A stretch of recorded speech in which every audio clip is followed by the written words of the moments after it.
আসসালামু আলাইকুম, সকলকে স্বাগত জানাচ্ছি।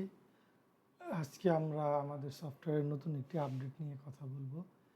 সাধারণত আমাদের সফটওয়্যারের পাসওয়ার্ডগুলি ডিফল্ট একটা পাসওয়ার্ড আমরা সকলকে সরবরাহ করেছিলাম।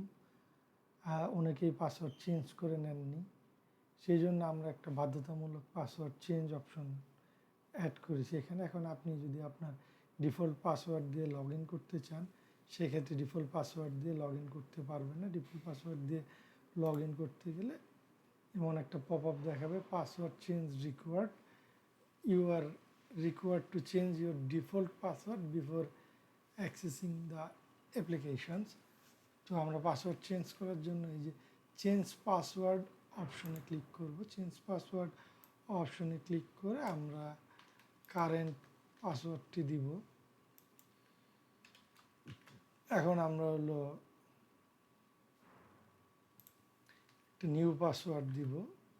নিউ পাসওয়ার্ড দেওয়ার জন্য 8টা ক্যারেক্টার হইতে হবে, ছোটো হাতের, বড় হাতের, মানে স্মল লেটার, ক্যাপিটাল লেটার, এবং অ্যাটলিস্ট একটা নাম্বার লাগবে। এখানে হলো আমরা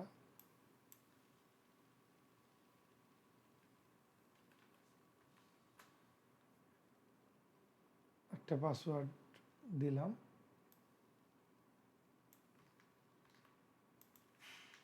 আমরা একটা পাসওয়ার্ডকে আবার কনফার্ম করছি। যে দুটি, মানে আমরা এই নতুন পাসওয়ার্ডটাই রিটাইপ করলাম। রিটাইপ করলে আমরা এখানে দেখে নিতে পারবো যে আমাদের পাসওয়ার্ডটা কী। তারপর আমরা কন্টিনিউ বাটনে একবার প্রেস করব, যে এখানে দেখুন পাসওয়ার্ড চেঞ্জ সাকসেসফুলি লেখা উঠেছে।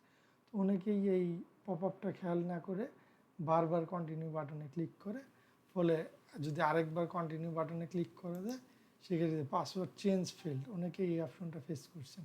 মূলত প্রথমবারে কিন্তু আমাদের পাসওয়ার্ডটি চেঞ্জ হয়ে গেছে। এবার হলো আমরা সেই নতুন পাসওয়ার্ডটিতে যাওয়ার জন্য ব্যাক টু দ্য ড্যাশবোর্ড অপশনে চলে গিয়ে আমরা নতুন পাসওয়ার্ডটি প্রবেশ করাবো এবং আমরা যে নতুন পাসওয়ার্ডটি দিয়ে আমরা হলো আইডিটিতে লগ ইন করলাম। এভাবে আপনাদের খেয়াল রাখতে হবে যে আপনারা শুধুমাত্র একবার চেঞ্জ পাসওয়ার্ড বাটনে ক্লিক করবেন।